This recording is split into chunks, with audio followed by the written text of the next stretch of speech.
yang akan saya berikan pada hari ini.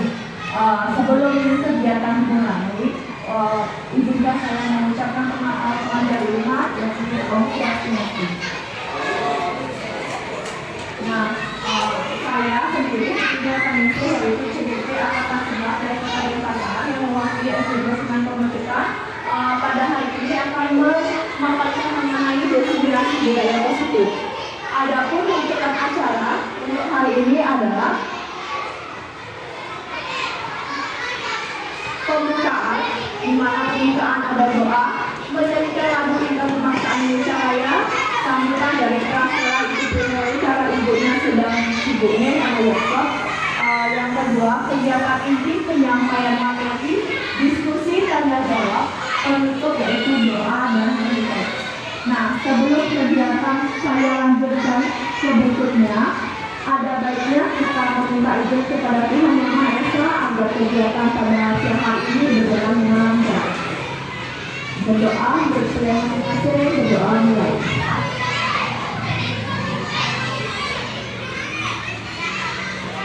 Ya. Karena kita sebagai seorang warga Indonesia yang mencintai tanah Indonesia, bagaimana kalau kita awali dengan menyanyikan lagu Indonesia Raya. Ibu Bapak silakan berdiri.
Terima kasih Ibu Bapak, silakan duduk kembali. Ampura ya, karena kesalahan teknis ya, wifi-nya dan kabel listriknya tidak bersahabat dengan saya pada hari ini ya.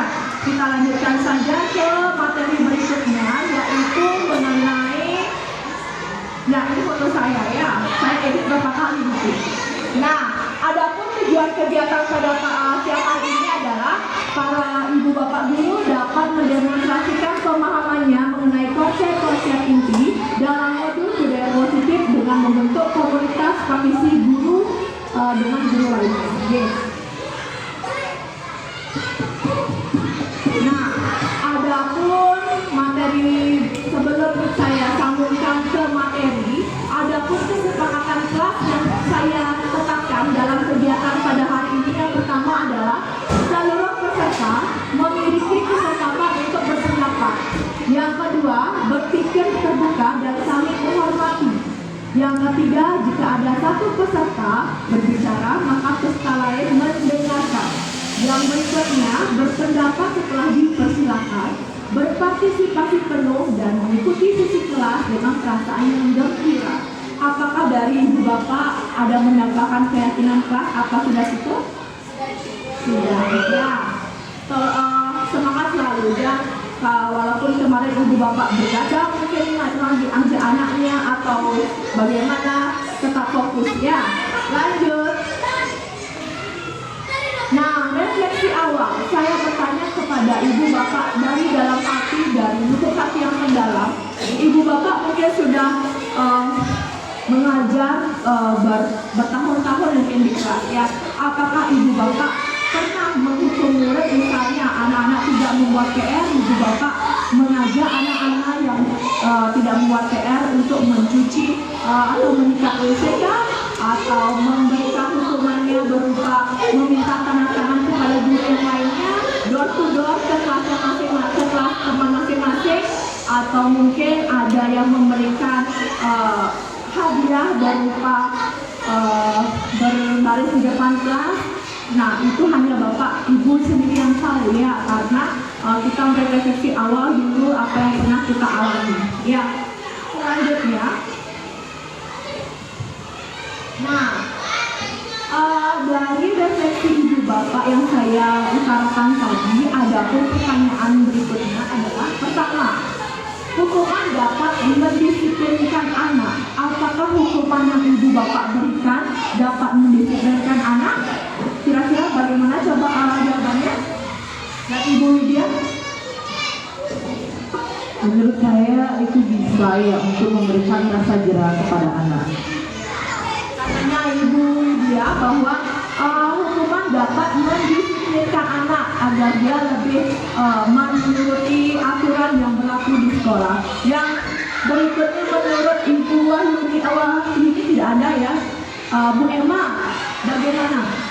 Ya, tadi kalau Bu Guru Widya bilangnya setuju ya, bisa mendisiplinkan anak. Tapi kalau menurut saya tidak setuju ya, karena di sisi lain kadang-kadang kalau anak mendapatkan hukuman misalnya door to door nih ke kelas lain, mereka merasa malu.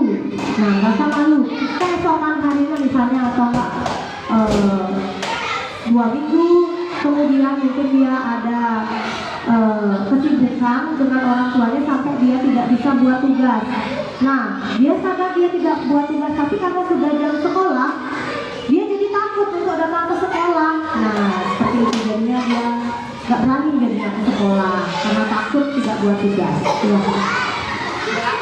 Di sisi Bu Widya setuju dan Bu Emma tidak setuju. Nah, kita keep dulu jawabannya ya. Yang kedua, pemberian hukuman dengan hal positif seperti membaca atau membersihkan halaman sekolah dapat meningkatkan disiplin anak. Misalnya muridnya tidak membawa PR, ibu berikan tugas untuk menyapu di halaman. Katanya menurut kalimat yang kedua dapat meningkatkan disiplin anak. Saya oper kepada ibu pemangku kali.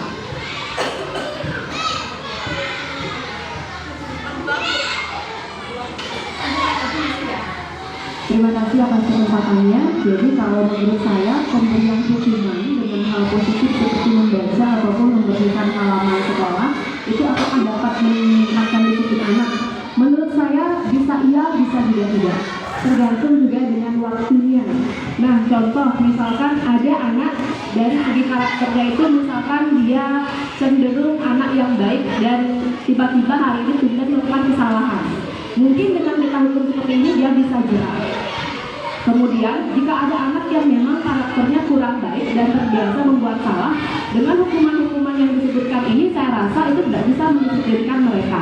Sehingga saya rasa ini bisa iya, bisa tidak, dan tergantung juga dengan waktunya. Ini tidak, meskipun iya atau misalkan ini dapat terjadi atau berdampak pada anak yang berkarakter baik tadi, namun juga jangka waktunya tidak akan panjang. Dia akan cepat lupa karena tidak ada keyakinan antara siswa dan guru atau tidak ada perjanjian sebelumnya. Demikian dulu. Terima kasih Bu Kak. Yang dapat saya tangkapkan dari Ibu Lestari bahwa murid itu bisa iya, bisa tidak ya, tergantung dari sisinya, waktunya. Ya. Yang ketiga, memberikan penghargaan dapat meningkatkan motivasi belajar. Memberikan penghargaan bisa saja dia dikasih sertifikat atau enggak rencana atau smell dan sebagainya. Ya, menurut Bu Ade bagaimana pendapatnya? Menurut saya pemberian penghargaan itu tergantung dari siswanya. Misalnya kalau memang siswanya pintar, dengan memberikan penghargaan tentu mungkin dia dapat termotivasi agar lebih rajin lagi, lebih giat lagi. Namun bagaimana dengan siswa yang kurang mampu, belum bisa mengikuti materi tersebut, apakah dia akan menjadi termotivasi atau malah sebaliknya mungkin akan menyebabkan rasa takut pada dirinya sendiri. Ini bisa setuju ataupun tidak setuju, jadinya itu ada dua kemungkinan di sini dengan memberikan penghargaan tersebut. Seperti itu. Ada dua sisi ya, setuju dan tidak setuju tergantung dari sisinya, seperti sisi mata uang ya. Nah, jawabannya kita cek dulu dan kita akan lanjut ke materi berikutnya setelah ibu bapak mendapatkan materi yang saya berikan, baru kita flashback ke belakang mengenai pertanyaan ini ya. Jadi kita lanjutkan berikutnya, yaitu mengenai topik kali ini menjurus mengenai satu, positif dan nilai-nilai kebajikan universal. Yang kedua, teori motivasi, hukuman dan penghargaan dan restitusi. Yang ketiga, adanya keyakinan kelas. Yang keempat, kebutuhan dasar manusia dan dunia berkualitas. Yang berikutnya yang kelima adalah restitusi, 5 posisi kontrol sebagai seorang guru. Yang terakhir adalah restitusi, segitiga restitusi. Yang berikutnya, nah, apa sih itu disiplin? Sebelum kita melihat tayangan di belakang, biasanya kita kenalnya disiplin itu dengan kata-kata waktu saja ya. Ada waktu, ada hukuman, ada aturan, itu saja. Nah, sebenarnya disiplin itu berasal dari kata Latin dan disiplina yang artinya belajar, di mana berkonotasi disiplin diri dari murid-murid. Disiplin ini membuat orang menggali potensinya menuju sebuah tujuan apa yang dihargai. Namun dalam budaya Indonesia, kata disiplin telah berubah menjadi sesuatu yang dilakukan seseorang pada orang lain untuk mendapatkan kepatuhan. Nah, kita sering menanamkan kepada murid kita, anak-anak kalau sekolah ingat waktunya ya, jam berapa anak sekolah, jam 7 kan, disiplin ya. Tapi kita sendiri tidak tahu disiplin. Biasanya kita hanya kenalnya disiplin itu sebagai waktu dan aturan saja. Nah, selanjutnya, dalam disiplin sebenarnya ada nilai-nilai kebajikan.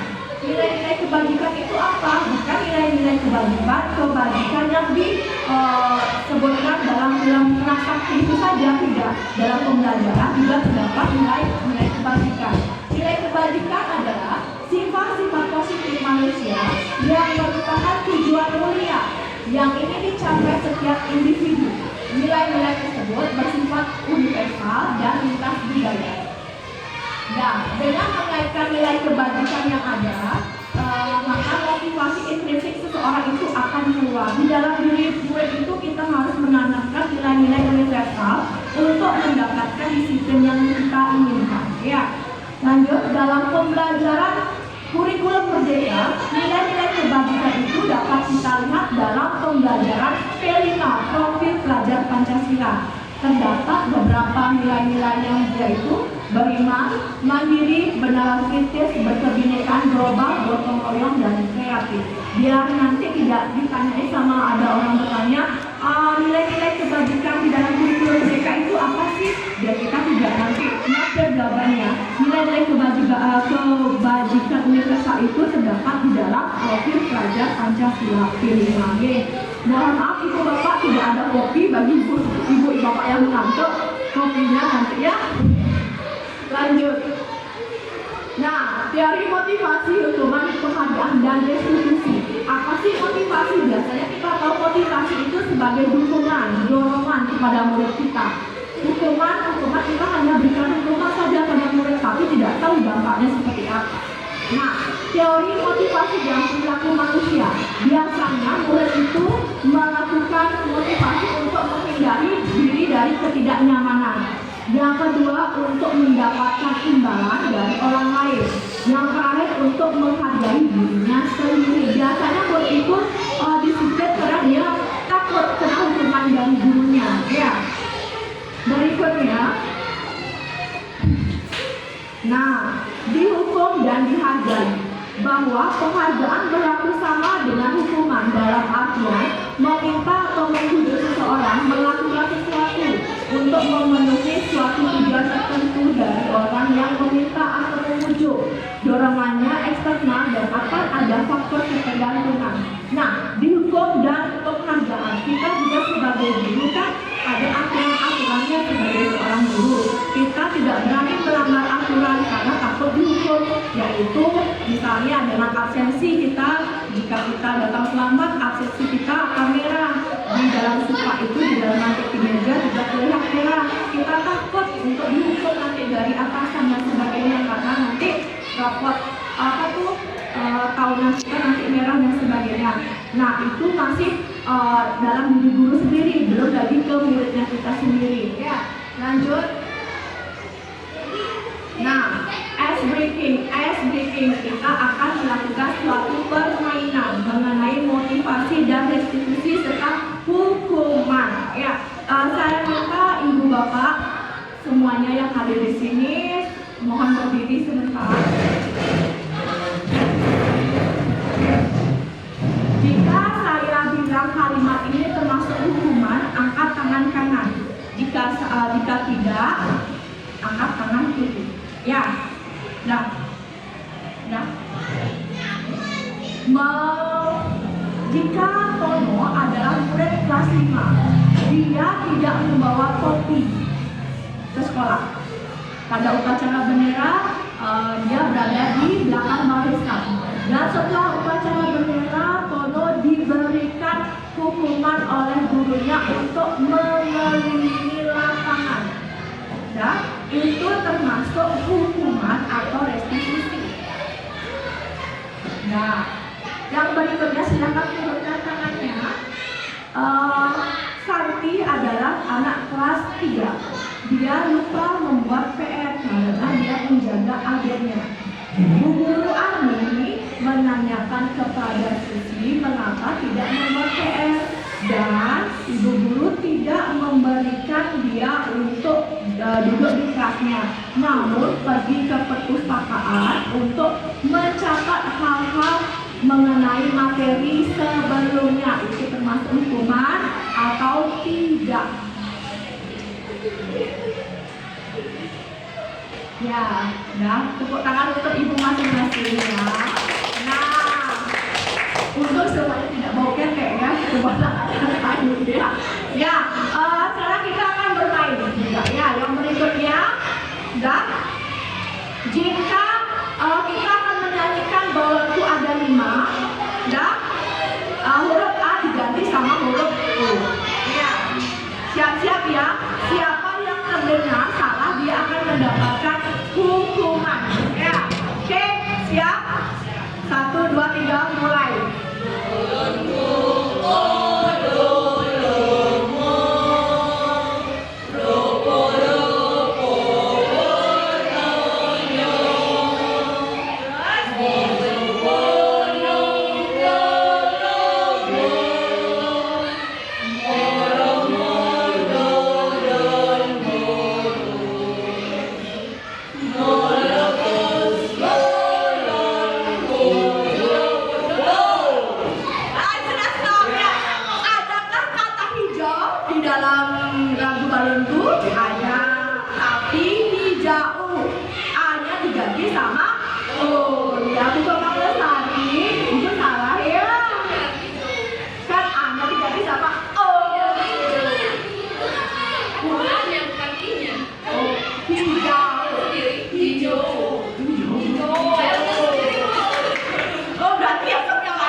Jika memberikan hukuman itu dia terbesit, dia tidak nyambung sama permasalahannya, dia tidak buat PR, itu pasti sekali WC, itu tidak nyambung dengan ini hukumannya ya, itu termasuk hukuman dia, ke fisik dia. Nah, yang tadi itu yang sudah dia sudah termasuk hukuman tapi restitusi. Nah, untuk mendalami lagi kita lanjut lagi ya materinya. Nah, keyakinan kelas. Ibu bapak mungkin sudah mengalami langsung membuat keyakinan kelas di kelas masing-masing? Apakah semua sudah membuat keyakinan kelas di kelas masing-masing? Sudah, ada juga dokumennya di kelas dari DPRD. Yang berikutnya, nah, keyakinan kelas adalah sesuatu yang diyakini bersama yang berasal dari penyatuan pikiran untuk menjadi nilai-nilai kebaikan untuk diturunkan di kelas-kelas. Keyakinan kelas sesuatu yang berasal dari keinginan untuk membentuk budaya positif. Kita membuat keyakinan kelas itu di kelas bukan untuk lomba 17 Agustusan ya, ada lengkap administrasinya bukan, tetapi untuk menanamkan budaya positif kepada murid kita dari dirinya sendiri, bukan dari paksaan dari guru ya. Untuk mencapai terbentuknya budaya positif maka harus dicapai terlebih dahulu disiplin positif ya. Nah, ini contoh keyakinan kelas di kelas 5 ya. Kegiatan pendalaman keyakinan kelas. Pertama, Ibu Bapak dalam membuat keyakinan kelas mengajak atau melibatkan nggak apresiasi dari murid, misalnya menanyakan dulu peraturan yang ingin disampaikan dan sebagainya. Yang minta Bu Rika. Baik, terima kasih kesempatannya Bu Guru Yuni. Kalau di kelas saya di kelas 6B, untuk membentuk keyakinan kelas itu ada partisipasi dari peserta didik, yang mana masing-masing deret itu saya hitung meja 1, meja 2, meja 3, dan meja 4, masing-masing itu mengeluarkan pendapatnya ingin membuat keyakinan seperti apa atau nilai-nilai kebaikan seperti apa di dalam kelas. Jadi masing-masing meja tersebut berdiskusi, lalu nanti hasil diskusi mereka kita tulis di papan, lalu kita pilih lagi kembali bersama-sama nilai-nilai kebaikan yang mana yang akan kita terapkan di kelas. Seperti itu Bu Guru Yuni. Terima kasih. Nah, saya ingin tahu untuk di kelas ini tadi sudah untuk kelas rendah apakah dia paham mengenai keyakinan kelas? Yang minta suara dari pemaham dulu. Terima kasih atas waktunya ini. Kalau yang di kelas rendah sama sistemnya kayak unikat, cuma kita di sana menggunakan kata-kata yang lebih simpel, yang mudah anak-anak kelas 1 untuk mengerti apa sih keyakinan kelas itu, seperti apa yang harus mereka lakukan. Jadi kita gunakan kata-kata yang simpel, sesimpel-simpel mungkin agar anak-anak itu bisa mengerti dan bisa melaksanakan dari keyakinan itu. Tergantung dari tingkatan kelas ya, daya tangkap mengenai kata-kata kalimat-kalimat yang panjang. Mungkin kelas rendah belum mengerti apa maksudnya itu, dalam kelas rendah juga tidak menggunakan kata kiasan ya, atau maknanya yang umum saja. Nah, dalam kegiatan pendalaman keyakinan kelas, adapun tahapan-tahapannya ataupun inti fokusnya, yang pertama menggali peraturan yang perlu disepakati di kelas. Ada aturan yang disepakati bersama. Yang berikutnya mengubah peraturan yang sudah dibuat dengan kalimat positif. Misalnya, dalam keyakinan kelas ada kalimat tidak boleh datang terlambat. Itu termasuk kalimat positif atau negatif? Negatif, karena ada kalimat tidak. Bisakah kalimat negatif itu diganti dengan kalimat positif? Bisa. Contohnya bagaimana, Pak? Harus datang tepat waktu. Harus datang tepat waktu, itu kalimat positif atau negatif? Positif atau negatif? Bukan positifnya hamil ya garis 2, bukan ya. Apa? Harus datang tepat waktu, atau bisa harusnya diganti datang tepat waktu saja ya. Jangan membuang sampah, tidak membuang sampah sembarangan, itu kalimatnya masih negatif. Dapat diganti buanglah sampah ya, pintar ya. Untuk diri ibu masing-masing dan bapak kita tepuk tangan ya. Nah, yang berikutnya peraturan yang sudah dibuat menjadi nilai kebaikan atau keyakinan. Jika sudah dibuat keyakinan kelas, semua murid harus melaksanakan dari dirinya sendiri, bukan paksaan dari gurunya. Yang berikutnya pendalaman keyakinan kelas tampak seperti atau tidak seperti. Yang terakhir, kegiatan pendalaman keyakinan kelas, tugas saya dan tugas kamu. Nah, di slide berikutnya ini terlihat percaya dan menghormati orang lain dan barang miliknya. Tampak seperti, tak tampak seperti. Pertama, meminta izin terlebih dahulu jika meminjam barang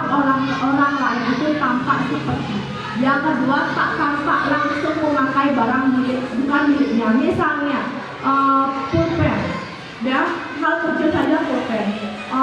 Murid kita kan biasanya kita infokan jika meminjam barang milik teman harus kita meminta izin terlebih dahulu.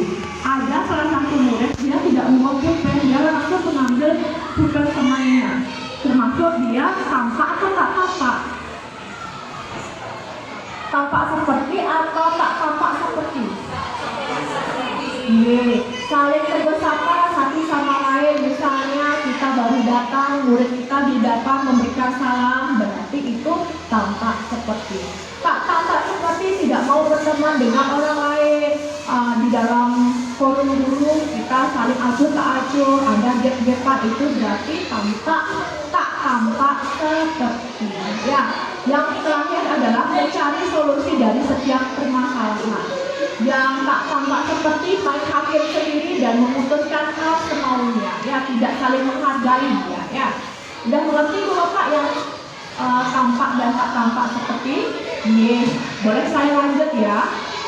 Nah, berikutnya ada namanya yaitu tabel Y, bukan tabel Uni, ya, bukan, ini tabel Y. Di mana tabel Y terdapat terlihat, terdengar, dan berperilaku.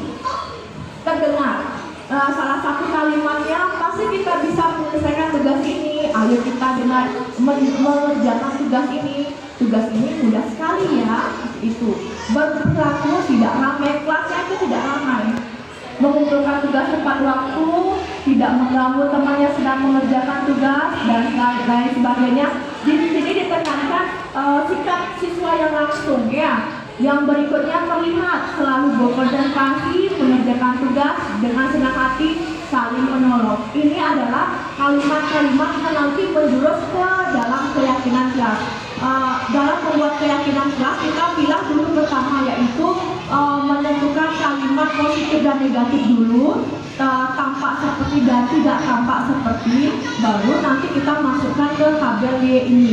Saya pertamanya membuat keyakinan kelas itu yang kira hanya langsung copot-copot saja kalimatnya dari murid, kita pilih, kita ringkas, kita tuntut. Ternyata tidak, harus ada runtutannya. Runtutan yang pertama yang tadi saya bilang tadi. Yang berikutnya tabel Y-nya ini kita harus memilah yang mana terlihat, terdengar, dan berperilaku. Yang berikutnya adalah kegiatan pendalaman second kelas, tugas saya dan tugas kamu. Nah, orang tua tugasnya apa? Anak tugasnya apa? Orang tua tugasnya bukan apa? Dan anak tugasnya bukan apa? Mungkin ibu bapak sudah tahu tugas anak seperti apa, tugas orang tua seperti apa.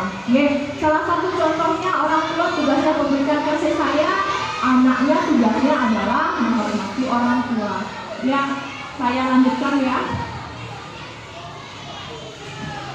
Nah, kebutuhan dasar diri kita dan murid itu ada 5. Ada cinta kasih, kekuasaan, bertahan hidup, kebebasan dan kesenangan, serta berkolaborasi dengan siapapun. Apakah ibu bapak tidak membutuhkan kesenangan?